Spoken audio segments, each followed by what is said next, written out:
The various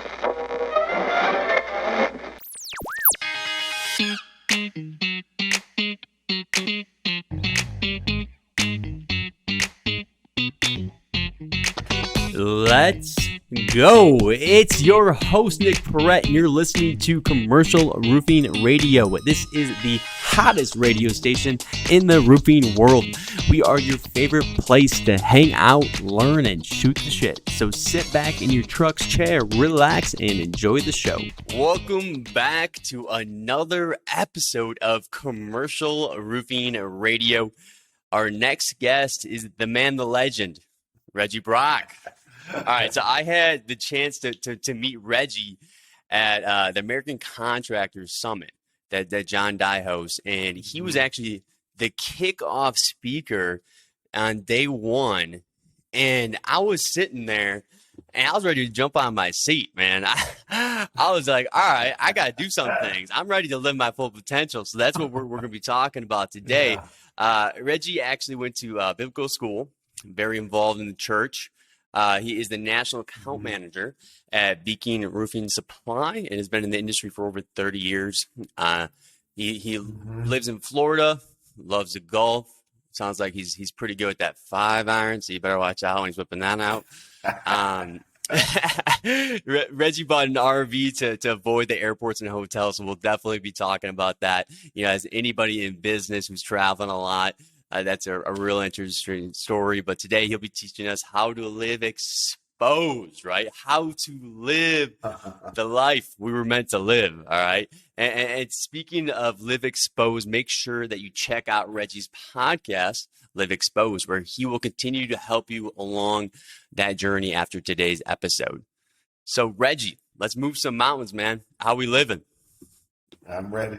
Good, man. Things are real well. I enjoyed our first time meeting up in Indianapolis. Short time, but I was really, first of all, proud to be a part of it, kind of kicking and setting some tone off at the beginning. But just watching you and John kind of move through the couple of days was really inspiring to me. So I'm glad we're finally getting to spend a little time together.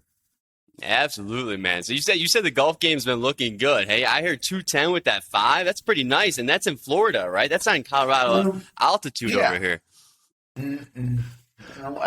Distance has never been a problem. But one of the things that I tell people in life is this: look, man, you can hit it a long way, but if you have trouble finding where it went, I don't know how advantageous that is for scoring.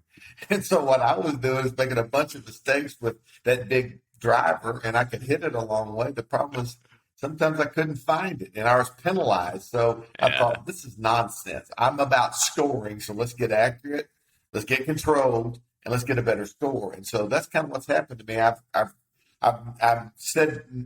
kind of reduced my need for power and distance and replaced it for accuracy and scoring. And that's a real principle I live by too. So it's been interesting. You know, and I can almost take that same mindset with just kind of life as I've gotten older too, right? I'm still kind of figuring things out, and I feel like I was very power, right? I'm just going to work hard, power, and everything was just I'm just going to drive through it, right? And I think as I'm getting older, I'm trying to figure out how to be more strategic, right? How to take better approaches, how to be more effective, and things like that. And that's the way progress looks. That's the way progress looks. It's about accuracy, precision, and it's about actually hitting a target. And so sometimes you have to back down in the aggression. Sometimes you have to look at life from a different perspective, with the ultimate end being a target desired. And so I just, I look at things and really in terms of how can I fine tune what I'm doing to become more accurate, precise, which ultimately leads me quicker to the result that I'm looking for. That's what's crazy is in life, that's easier said than done, especially I feel like with your career, right? Where you're so busy being busy that you don't take the time on the day for development and progression. What do you see? Like, how are people able to make sure that that's a priority? Is it just pretty much building out the habits of development and kind of building that into your lifestyle? How does that come about? Make sure you're making time for it. Well, I think first thing is you have to slow down. I think most of us are running at such a fast pace that we lose sight of details. And so many times the details is what drives the ultimate result that we're looking for. And you know, we have big visions. We have a lot. You know, listen to the noise around us, man. I mean, it's all about 10xing, and it's all about, you know, accumulation, and it's all. And I'm not opposed to any of that, but the fact of the matter is, sometimes I have to slow down, recalibrate, gather myself so that I can ultimately get the result I want, not what everybody else thinks is right for me. Slow down, number one. I think the second thing is you have to develop habits and attributes and characteristics that prove themselves to work for you and are sustainable, right? I mean, it's like you have to build framework based upon your uniqueness that allows you to perform the task required to get actually what's purposed for you, not what's purposed for everybody else. Not, you know, you don't have to be everybody else. Who you are is important, and at the end of who you are is what belongs to you. You know, and so what we are after it can only be, to me, captured when we're ourselves and we're purposed and we're intentional about getting the best out of ourselves, slowly developing ourselves so that we can actually not miss important details that push us to the room where all of our prosperity lies. So what's the difference between those people who reach that full potential and the people who don't? I mean, let's be honest, everybody wants to be happy and successful, but not all of us are going to be. Yeah. Right. So for me, I really think that some people they just quit too soon. You know, they're distracted easily. I think that's one of the biggest flaws in many of our characters today is that we set off hard and fast, but we're just not patient. We're just not deliberate. We're just not willing to kind of wait for things to happen. We've got to have it in the morning. And so, you know, it's like I use this analogy as a part of my life, and that is, look, I plant a seed today. I don't eat the fruit tomorrow. So the key to me eating fruit is the time between when I plant and when I harvest. And if I run away from that and start over again because I was just impatient, you know, that's on me. That's on nobody else. I think that's one of the big flaws that people have. It's like we just don't give what's in us time to grow out of us. And so we're on to the next thing. And, you know, we're distracted by something else, and we just never, you know, one of the problems is we just don't stay and hold on to things until they're complete and done. And I think one good way to try to combat that or improve at that, if you're not good at being consistent and staying in the arena, sticking with it and everything like that, is, you know, take goals that are a little bit easier, right? Doesn't necessarily have to be career orientated, right? And start developing a plan consistently to achieve that, right? And once you see that you can do that in one area of your life, you start to build confidence, right? And what you want to do is you want to set yourself up with little wins that you celebrate, right? You need to celebrate. You need that dopamine hit, right? You like get addicted to it. And then from there, you start to build and build on it, right? Slowly but surely. That's a great point. I mean, we are so worried about winning the Super Bowl that the game we're playing that will get us to the Super Bowl, we just overlook. And then ultimately, the ultimate goal of a big win for us is missed because small wins never happen. Yep. You know, to get to the Super Bowl, the season matters. I mean, you can't like say, hey, it's September, we're starting the game. We'll see y'all in February at the Super Bowl. You got to get out and compete and win along the way. And I think that's the way we are in life. We sometimes sabotage now for a future. And what people don't realize is that future is completely tied into what we do with the now. And so, to your point, these little wins, and they don't have to be massive and notable to the whole world. It's just like we know that step is the next step to what the big prize that we're looking for. I think it's a great point. Yeah, 100%, man. You know, one thing before we get too deep in the weeds here, because I know that we're going to be really getting into some good stuff and teaching a lot of life lessons and stuff that people can implement.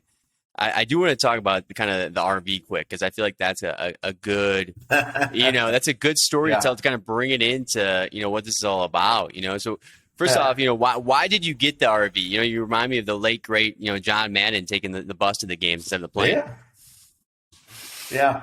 So for me, my life, especially now, is about not just what I want to do, but what I don't want to do. I want, and those are usually tied to some kind of distraction. I have my mindset on stuff, and what gets in my way are distractions. And if I can eliminate distractions, I'll get quicker to what I need to be doing and what I want to do and what I want to accomplish. And travel was like that for me. I mean, I'm going over 100 nights a year. Wow. And so I am going into, airports. In my opinion, you go into airports, you lose control. I mean, you're just told what to, and I'm not against it. I'm just saying it was a huge distraction for me. Huge distraction for me. Even though I had access to the clubs there, I would go in and I'm looking at hungry and people pilfered over food, and it's a distraction for me. It affected my diet. And I mean, I'm like, then I get up and I go and I sit down, and they bump you off your seat and put you on another seat, and then I end up between two people, and I'm like, it's just distracting. Then I get out of the airport, I find Uber, and, I can't find a ride. You see what I'm saying? It's just always, and then I go to hotels. They're charging me the same rate that they were before they cleaned my room every day. I mean, it's just like distract. And so I have to get to the hotel, and I need a half a day to decompress. Oh yeah. And so before my meetings with my customers. And so I was literally, my wife and I were coming back. We live again in Florida. I had a meeting in Atlanta. She went with me. We went to truck, and coming back, she says to me this, "Hey, would you ever think about an RV?" First thing out of my mouth was absolutely not. And then the more I started thinking about it, I'm like, you know what this does? It eliminates everything I hate about traveling. Right? I mean, I can leave when I want to leave. I don't have TSA to deal with. My food is my food. My bed is my bed. I can hang my clothes up. It just removed distractions in my life. Now, I've had friends of mine go like, but you have to drive. So what? It's just a matter of what works for you. And for us, now she can travel more with me. And we're together when I travel more. And, I have more control. And to me, the life lesson was it gave me this transcending capability to get past these distractions that were holding me back and travel. And when I say holding me back, I was blessed that I was able to travel and, fly and, hotels and all that. But now it's like, okay, I'm better when I get there because I just don't have to deal with these distractions. So what I tell people all the time is, whether it's an RV or whatever it is, eliminate distractions that get you quicker to what you do best so that you can get the result you and others around you need. That's the RV story. Plus, I can carry my golf clubs with me because at any given time, I may have to pull them out. Hey, come on, swing by Denver, man. I'll let you whip my butt a little bit out here, right? No, I love that, man. And I think, distractions is such a big thing, right? People, they have one mission, and then maybe it's taking too long, or it's, whatever it might be, and they jump to the next one. So anything that you can do to kind of put the blinders on, limit distractions, and allow you to get where you're trying to go quicker is big. All right. So exactly. The next one is kind of one of my favorites, right? Because I've always been, personal development, growth minded. I always love that stuff, right? And I love getting better at it, learning it. It's one of those things where it's, you have to work it like a muscle, right? It's your mind. You have to keep working that mind in a positive direction, right? One of the biggest issues for people to reach that full potential, though, is limited beliefs, right? Their own limitations and boundaries that they're putting on themselves. Why do you think they're doing that? How can they remove that so they can kind of get to that next level, live that life that they want to? I think the word you chose, boundaries, is great because I think, everything I talk about is stuff I've lived. And so it's really familiar with me. So when the reason I'm so passionate about this is stuff I've had to overcome.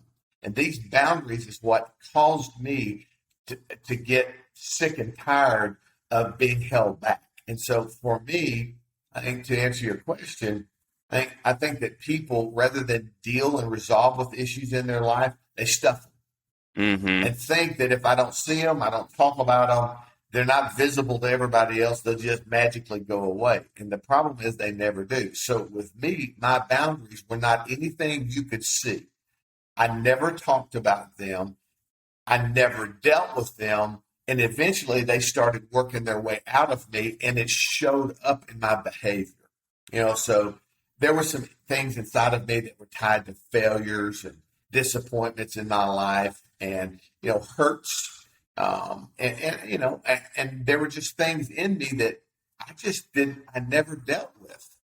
And so what I encourage people to do is to realize that your boundaries are not what people see. It's the things that you're holding on to that you don't want to talk about. And so for me, once I started chiseling away at that, organically my performance got better because we only have so much room in us, to be able to hold things.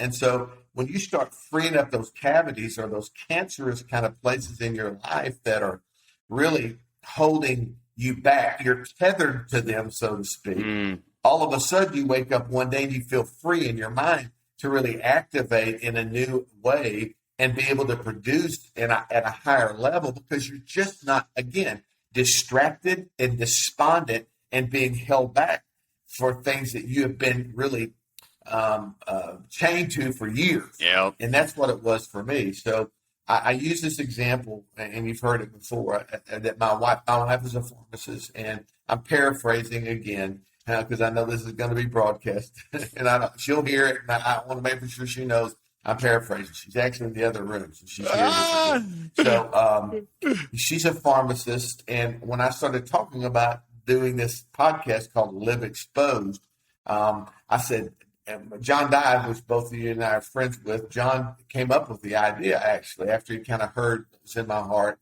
how my head was kind of running some ideas around that I shared with him. He says, Live Exposed. I loved it when I heard it. So I went to my wife, and I'm like, well, I hear, because you always got to get upper management approval, right? And so I said, here's we're going to call it Live Exposed. What do you think? She said, when I hear the word Live Exposed, she said, listen, I think of bacteria and again, I'm paraphrasing, that's under the skin that nobody sees but can cause great damage. And the only way it really survives is if it stays in the dark. And when she said that, and I'm paraphrasing, and when she said that, I thought, that's me. There are things in me that have just remained in the dark because I wanted them to stay there, because if they were revealed or exposed, I felt like people would think less of me. Right? I felt like people, my brand would be affected, or whatever. I was embarrassed, honestly. And so when she said that what you do is you have to lance it open, expose it to oxygen, and it has a way of dying. And so I thought to myself, okay, so I've got issues in my life that I'll expose them to light and oxygen. And what's beginning to happen is the same thing. It's just dying away because I'm finally getting the dark things in my life out by exposing them to light and oxygen. And it's transformed my life. I'm not perfect by any means. I'm still growing in some areas. But what I tell people is this: you've got to learn to prioritize living inside out, not outside in. You've got to look at your life beginning on the inside, because listen, what people see, the fruit of our life, so to speak, is tied directly to a root in our life. Roots produce fruit. And so the root starts by a seed. But the fact of the matter is, you can't change roots until you deal with the inside stuff and start ripping out roots that are producing the wrong fruit in your life. And, I have found that to be difficult and painful, and that's why most people don't want to do it. They just don't want to put the work in. So are you basically saying like moments that of failure or embarrassment or things that just didn't go the way they expected, that basically kind of jaded them and the way that they're looking at themselves and their confidence and everything? That's basically what you're saying? Yeah, and I think that's the thing that's kept them from progressing. It's because those things set in you, and unless they're dealt with, it's like I call it. I don't call it. The term for it is this. It's this internal dialogue. Yeah, Right? exactly. Even though nobody on the outside sees it, you get at night by yourself and turn everything off. That head, those minds. That mind keeps running, and that voice keeps speaking to you. And what happens is, until you resolve something in you, that voice doesn't shut up. And so that's what keeps me from getting up confidently at times, going to the next day and thinking, I'm going to progress because I've dealt with some of these things and I've eliminated some of these things in my life that have kept me back. I love that. I love that. And hey, if you're in one of those ruts, right, where maybe you've been jaded, you've had failures, you feel knocked down, one thing I'll say right away is stop listening to yourself and start talking to yourself, right? Majority of your thoughts are going to be negative. You need to pump in some positive feedback, right? So you need to be talking to yourself positively, right? And doing anything you can to get some wins going and build that confidence. Because it's one of those things in life, good or bad, momentum is strong, right? When you feel like you're hot and you feel like you can't do anything wrong, you're feeling good and on top of the world. But all of a sudden, when that shifts and it goes negative, right? So you got to shift in that positive direction. What about me? So let me say this before we leave that point. Let me say this. Yeah. The other thing I would tell you is if you're feeling jaded, you're listening to this, you feel jaded, you feel hurt, you feel disappointed, even in yourself. Can I tell you this? Welcome to the club. You're a part of, whether people admit it or not, everybody has sensed what you're feeling.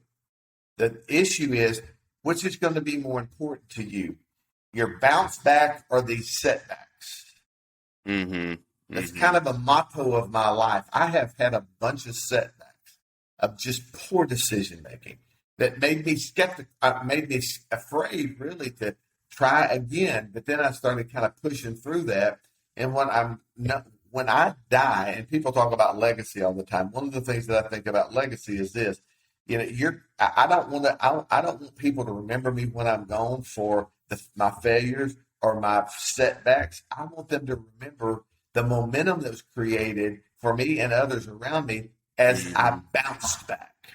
And so if you're hearing this today and you're in a major setback, you can have a miraculous, you can have a marvelous bounce back, but you've got to ignite your feet and start moving forward. And it seems like whenever there's those negative situations, right, the best of the best always learn the most during those negative situations. They seem to have their best performances during those negative situations. One thing I was wondering, though, is, as you continue developing these areas, as these moments that you were hoping weren't going to happen, whether it's failure, maybe business failed, or you got fired, or whatever it might be. Yeah. How do you make it where the blows don't hurt you as bad? How do you build up kind of like that force field, that shield that kind of helps you resist a little bit better than you used to, right? Maybe now you have big negative reactions, maybe outbursts, or you know what I mean? How can you kind of work on that? So I don't know that you can, other than just learning to take the blow. And the way I did it was, it's like, I think about it, fighters. I played football. And so there were guys that I played against that I knew even in practice were going to deliver a blow to me. And so if I wasn't willing to take that blow, I couldn't be in that game. And so the fact is, life is rough. And I think what we have got to do is to face the fact that we're going to have to fight to survive. And you're going to get bloody and you're going to get beat up. People that you depend on are going to fail you. People who depend on you, you're going to fail them. But you just got to stay in the game. You can't let yourself get – so that's what happens. Sometimes, I don't know if it's Mike Tyson, somebody said, everybody thinks he's a champion. I don't remember exactly how I said it, till you're punched in the nose for the first time. Everybody has a plan or something. Everybody has a plan to get punched in the nose or something like that. Yeah. And so that, I think that's the truth, that you can't learn in life until you really learn during a time that you've had your tail kicked. And so for me, the magnitude, listen, of the blow that I'm hit with now explains to me about the magnitude of the opportunity that I'm pushing for. I usually get the most fight and beat down, so to speak, when something major good is around the corner for me. It just seems like that. And it's just like, I know that I cannot gain without having to fight the fight. I know that. I know that any good thing is going to cause a price. And the fact is, most of the time, Nick, I have to fight my way through and prove myself an endurer so that I can actually win the prize that awaits me. It's just a part of life. So I don't know that there's ways around that. I mean, I think that there's one of the things that I tell people is this. Sometimes you get punched in the face because you asked for it.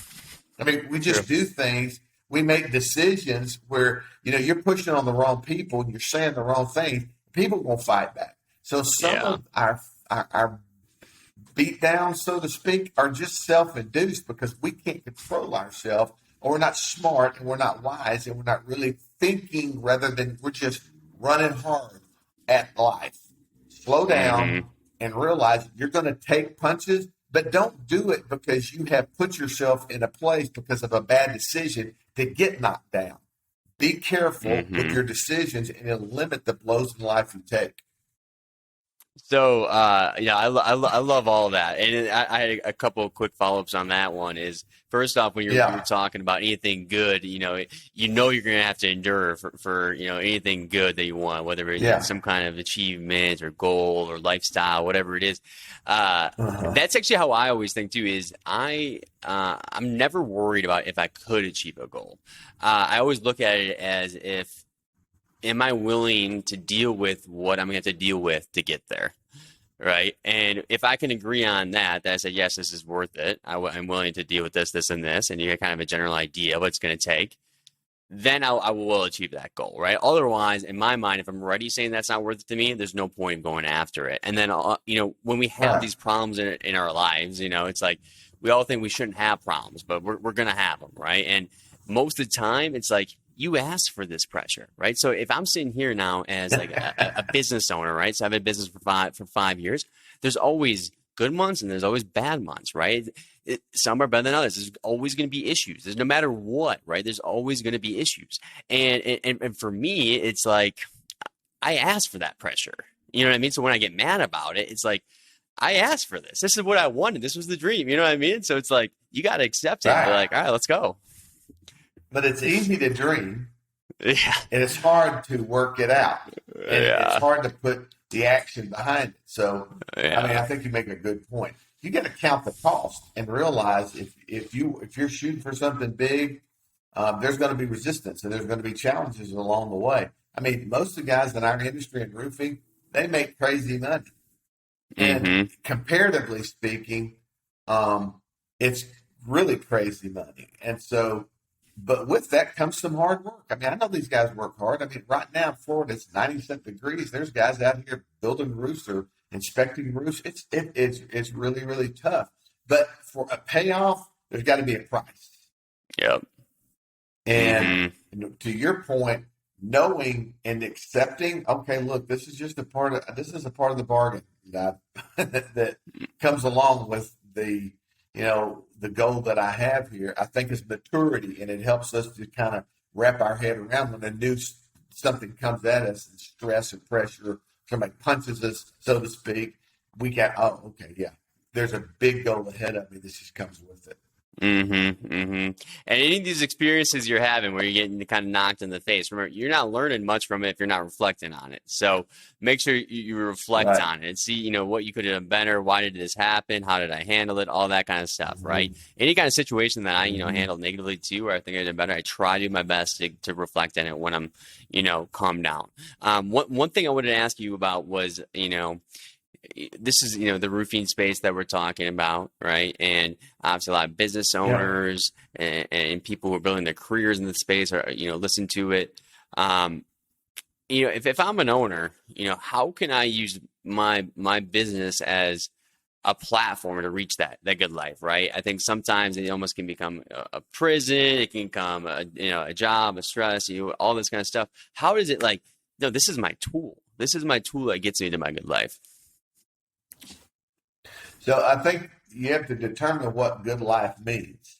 If it's a True. good life just for you, but if you're a company and you have other people, then I think you building the company around helping not just yourself with the good life, but helping the guys that are helping you get the good life reciprocate to them and providing some type of opportunity in the job that they're doing to find out and to help these guys find a good life too. Listen, I'm all about, I think for us to best extend ourselves, we have to pour our life into people, not just for our own ambition and our own drive and our own desires.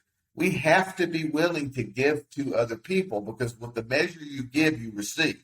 And so if we're just sowing into ourselves and trying to make our good life happen, you probably will. But the fact of the matter is, if you have ambition of doing something bigger than yourself, start with the people that you have brought into your business that are dependent upon you and are committed to you and have given the contribution to you, and make for sure that their good life is revealed as well. I think that's a good start. And I think sometimes as an owner, we all most of us, I would say, have good intentions and want to do that for our team and people around us just in general. But people like me, sometimes we're so goal oriented. You mentioned the distractions. That's never an issue for me.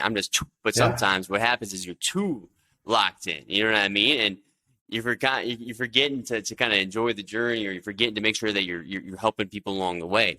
Did you ever see that with people who are kind of almost too driven in a weird way, or what do you think of that? I think that people chase what they're hungry for. This is what I think. So okay. If you have an appetite for something, I promise you're going to run after it. And so if you don't have an appetite for something, the same is true. You won't run after it. So when you were talking about that just a second, I thought to myself, if your family is important to you, you will make time for them. It's a hunger you have to satisfy. So I can always look at a man or a woman, and I can listen to them for 15 minutes, and I know where their heart lies. I know where their appetites are, and I'm going to tell you, they're going to chase what they're hungry for. And so if it's being polished and prestigious and being, getting this big personal brand built, just talk to them. You'll know it. You'll see it. Yeah. And so, and the same thing is true. I mean, I hear guys say all the time, this is about my family. And I don't see any of that action in their life. That's true. Because they are driven and they're never with their family. And I go like, dude, what do you do? So first of all, be honest with yourself and really realize that, what your real priorities are will always be found in the appetites you chase, always. And so, I don't know that there's any such thing as being too driven. I think because there are some things that I'm not driven enough about that I think should be more of a priority in my life, but I just don't have a hunger for it. And so, I don't know that I've ever seen anybody, if they're balanced. Usually the guys that I see the most driven are extremely balanced. They're madmen at business, but their family doesn't suffer for it. Now, I've seen some gunslingers out there who can go hard at it at work and they lose everything else around them that's important. But most of the successful guys I know have found balance. Yep. And they're driven to balance, not to a specific type of life. So is balance basically about becoming very, very efficient and I guess balancing out where you're hungry and your desires? Yeah, I think balance just says, okay, here's my life. Here are the 4 or 5 things that go on in my life, or 10 things, whatever they are. And I've got to make for sure, if they're important to me, that I nurture them. I give time to them. I give resource to them. I give whatever is needed for that part of my life to be well-rounded. I don't give it lip service. I give it absolute attention. And so I think that's what balance means. It's like, first of all, clarifying that I read this the other day and it said this: when everything is important, nothing is important. Think about that. when everything is important, nothing is important. So Mm-hmm. you have to really find out what's important in your life, really break it down to what's very important to you, and pour your time and resource into it. And if it's 4 things, so be it. If it's 3 things, so be it. Mm-hmm. Whatever it is, if they're equally proportioned in terms of your time and resource, your life will be balanced. Mm-hmm. And then what will happen, like for me, when one of the areas of my life get imbalanced, I sense it. I can Oh feel yeah. it. Oh yeah. And or I feel pressure from it. Like if I'm neglecting whatever, my family or whatever, I'll feel that. I'll feel it. And they'll tell me that. But they realize that they're important to me and have that access to me, and their responsibility to me to tell me those things. And then I start, oh, okay, yeah, you're right. And I start putting more focus there. Because sometimes I do get kind of, I lose sight of important things. And so that's what balance is to me. The important things being really important, and that you're giving the value, and you're giving the resource needed to make it matter. And then you start sensing more balance in your life. Mm-hmm. And part of that was cutting out things that really weren't important. Mm-hmm. Yeah, and also I could see like maybe being able to say no to certain people or certain things or commitments, right? The ability to do that, to be able to slim down, and also awareness, right? So if you are going off the tracks a little bit, right, and you're becoming unbalanced, to have the awareness to make the changes that are necessary. What about So ask yourself this question. Ask yourself this question. And to everybody that's hearing this, who are you accountable to for the balance in your life? Mm-hmm.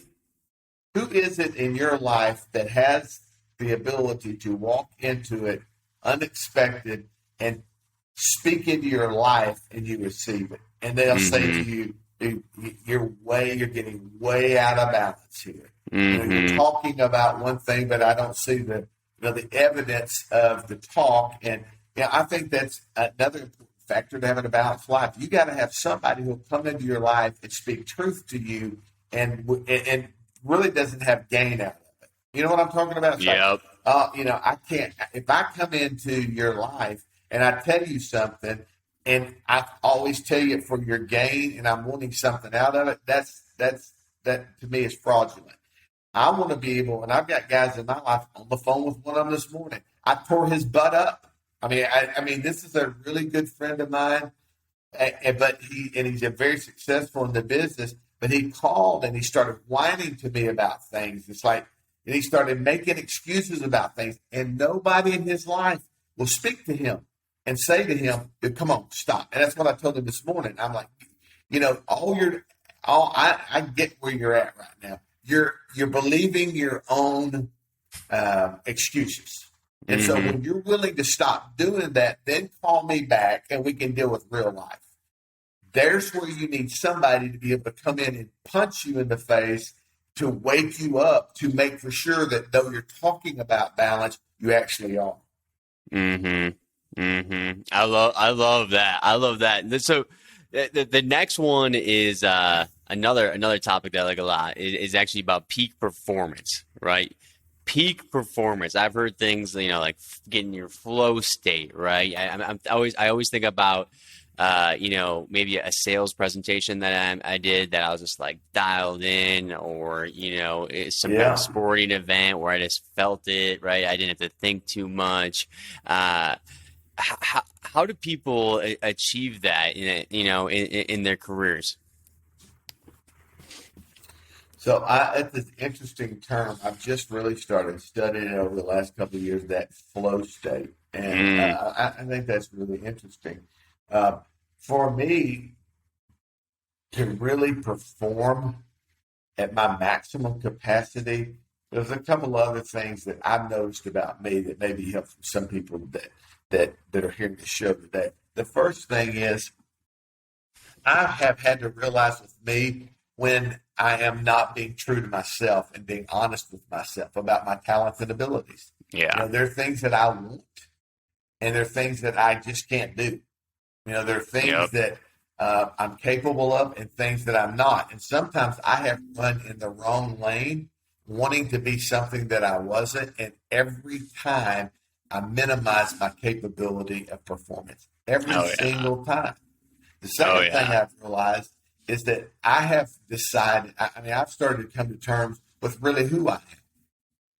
And that's in terms of my communication. That's in terms of, really my compassion. That's really in terms of, my willingness to listen. There's just in my importance in life, because in the past I've been like, my desire is to perform at a peak level so that people will take note of me. Yep.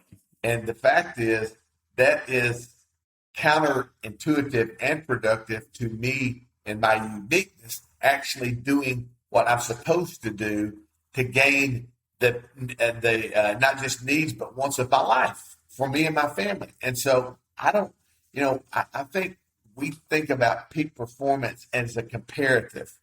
And if we're not doing 10 million a year, we're only doing 5 million a year, or maybe we should be doing 50 and we're only doing 5. And we start feeling this lopsided, kind of equilibrium in ourselves, going like, there's something wrong with me.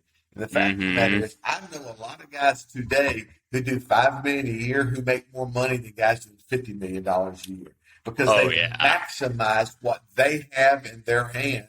And it's not about the top line, it's about the kept money, and their focus is maximizing what's left. And so I think it's just kind of, it's not about the pace, it's about the process. And it's about looking and trying to figure out what we want out of this that will cause us to feel like we have performed the way we should, not what everybody else thinks. And all of that was great. I took a lot from that. The biggest one that I kind of took away was the fundamentals, right? So to be able to focus on the fundamentals, not just the sizzle, right? Not the sexiness, not the egotistical things that we're looking for out of our business, or out of what we want out of our personal brand. So focus on the fundamentals, right? So if you want to maximize anything in your life, whether it's personal or through your career, right? Look at the activities you're doing. Right? What are the activities you're doing that they're currently getting the results that you have now, right? And how can you improve on that, right? And systemizing the business even, you know what I mean? Like, think about an owner who is just like, I'm just going to slam rev, I'm a slam rev versus, hey, I'm going to build out a really systemized business, and then I'm going to fill it with opportunities, and I'm going to scale this thing. Kept money. It doesn't matter what your top line revenue looks like. It doesn't. What matters is how much money you're keeping. That's what matters. That's where your influence takes effect, not just in what you can do for you and yours, but for others around you. Drive for the kept. Keep your focus on the processes are built not to necessarily just draw more top line revenue, but to create more kept money.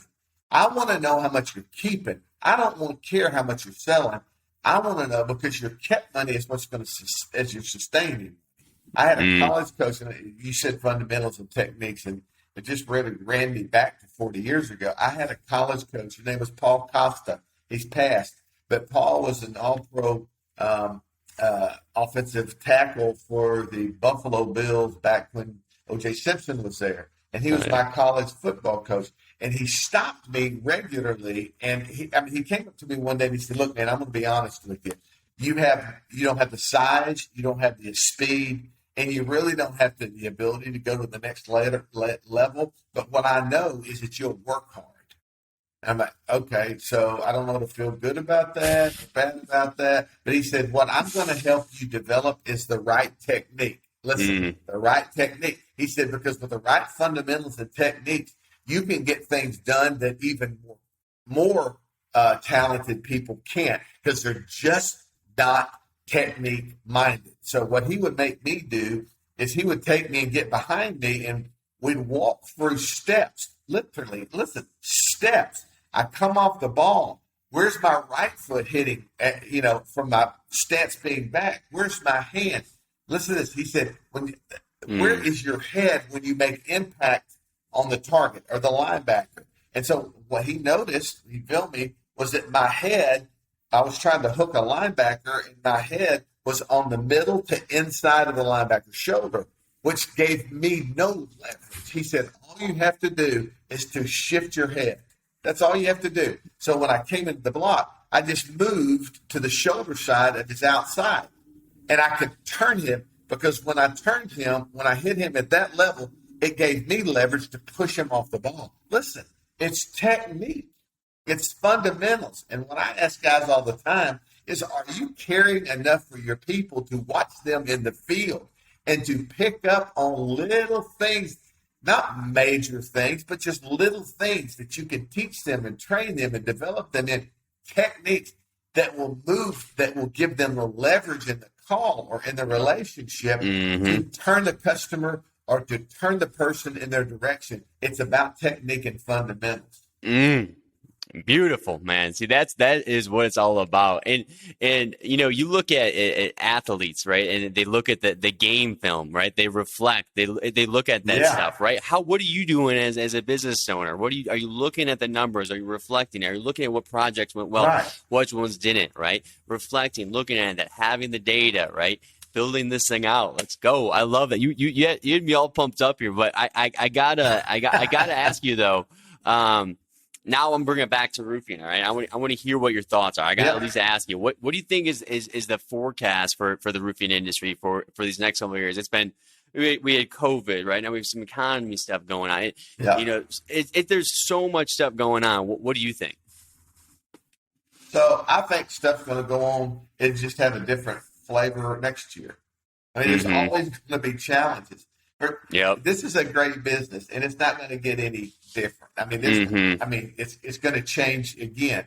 I think what's important is that people expand their horizons. I think it's really important to look at new things coming out, and before you immediately judge them as not for you, ponder, consider, sit on them, think through it, because I think there's going to be some shifts that happen that are going to require business to look a little different from us. I mean, you and I both know the insurance business real well. There's things going on in the insurance business right now that are going to be very, very difficult for contractors. They just are. Now, it doesn't mean that it's not going to be good for, meaning it's still not going to be profitable for contractors, but there is going to be changes that happen, in my opinion, over the next 5 years in regards to insurance claims, and you've seen it already. I mean, there are things that are happening. This is not going away. So my question is, what else are you doing? I mean, what is it that where are your eyes being open to other opportunities? You know, I know there's folks out there talking about financing and retail, and there's just a lot of other things that are happening. You know, MRPs is a big subject right now. I mean, TPAs, third-party administrators, it's a big conversation right now. And so all I'm saying to guys is just look with an open eye at what comes down the pike and see if it fits your business or not. If it don't, no big deal. The future is bright to me. I think the future of roofing is tremendously bright. But you're going to have to adapt some. And if you don't, then you're probably going to get caught in a pinch. And it's going to be difficult for you. But, you know, there changes coming. But look, 2020 with COVID, it was a great year for most everybody in roofing. I mean, I'm not saying our business is recession-proof, but it's close to it. It's essential, right? And so there's always going to be storms. Just broaden your perspective and at least consider other options and opportunities, because it's going to come your way. It's just, are you prepared for it, and does it fit your business? Always be open-minded, right?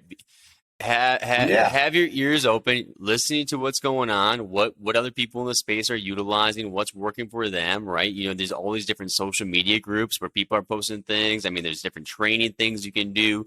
You know, you can meet with reps. There's so many options, right? And what I've noticed with the contractors who are the most successful, they're the ones that are they're always at least willing to have the conversation with, you know, a company that has a resource that could benefit them, you know? And so just be open-minded, you know, whether it's different services, products, you name it, be open-minded with it. But before we jump into the game, I got for you here, Reggie.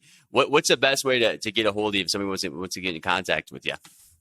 Yes, I'm all over social media. I mean, you can go on my Facebook, you can find me at Reggie Brock. I mean, I'm on most all the outlets.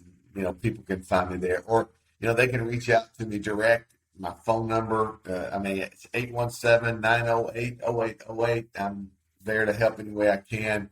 I can be reached at reggie.brock@becn.com. That's my email address. And so, but I mean, I'm not hard to find. Yeah, make sure you get in touch with him because he's a great guy and somebody you want to be in contact with for sure.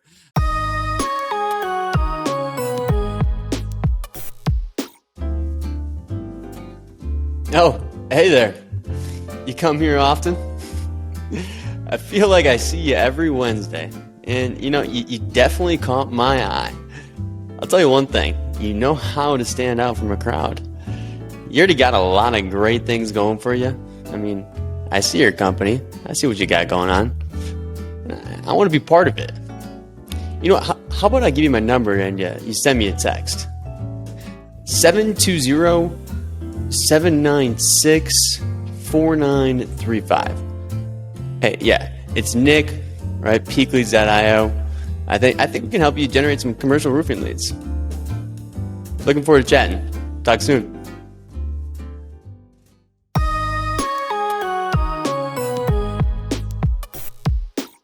So the game that we have here is who wants to be a roofing millionaire? Okay, so basically we got 5 quick questions, right? And those questions have to do with maybe your career, roofing, things you like, all that, right?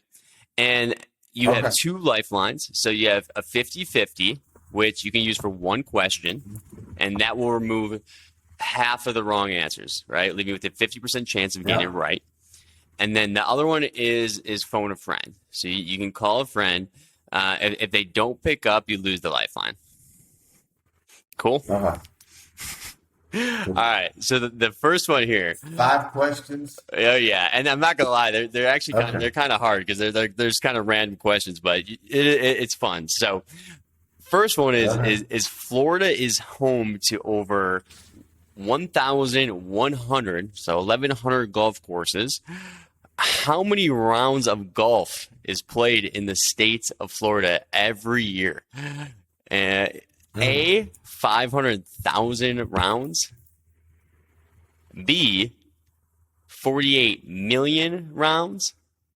C, 2 million rounds. Or D, 10 million rounds. I'm going to say C, 2 million rounds, and I'm going to lock in that answer. He's locking in the answer. Unfortunately, it's incorrect. It is B, 48 million rounds. That's probably half played by you. Oh my God. Yeah, that's horrible. That's insane, man. 48 million just in Florida. Yeah. That's crazy. That's a lot of rounds of golf. That's a lot of rounds of golf. Yeah. All right, now we're going back to roofing now, all right? So, number 2, Beacon Roofing Supply was founded in A, 1975, B, 1901, C, 1928, or D, 1999.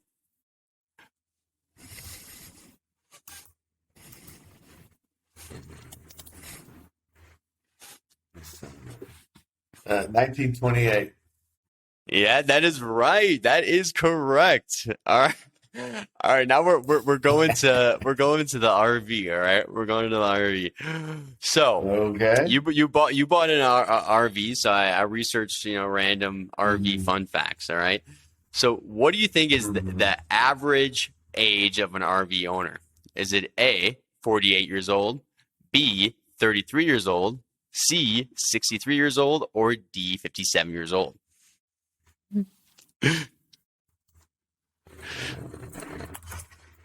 Okay, let's do I think there's no way it's 33. There's no way it's 48. So we're down to 63 or 57. I want to say, oh God, 63, final answer. It's A, 48 years old. A little bit younger than expected, hey? You started a trend, man. All right. All right. So, of course, we discussed living your full potential. And this is not easy for us, not for a lot of us. And this one's a little bit on almost a sadder note. But according to Inc., what percentage of people do you think fail at reaching their New Year's goals? Is it A, 23%? Is it B, 45%? C, 73%? Or D, 92%? Let's do 50-50. All right. So it has removed two of the wrong answers, leaving you with B, 45%, or D, 92%.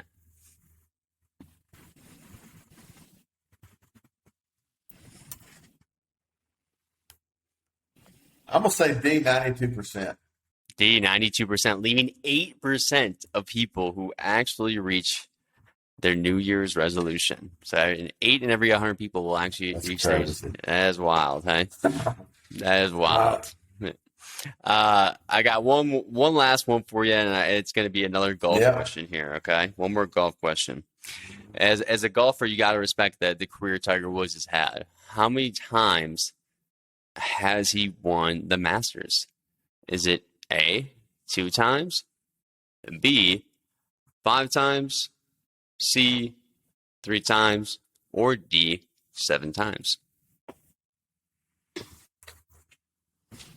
The answer to that question is B, 5. That is correct, my friend. Well, yeah, you did pretty well. You used one of the 3 out of lifelines. 5. Yeah, you used one of the lifelines. Yeah. You stored it.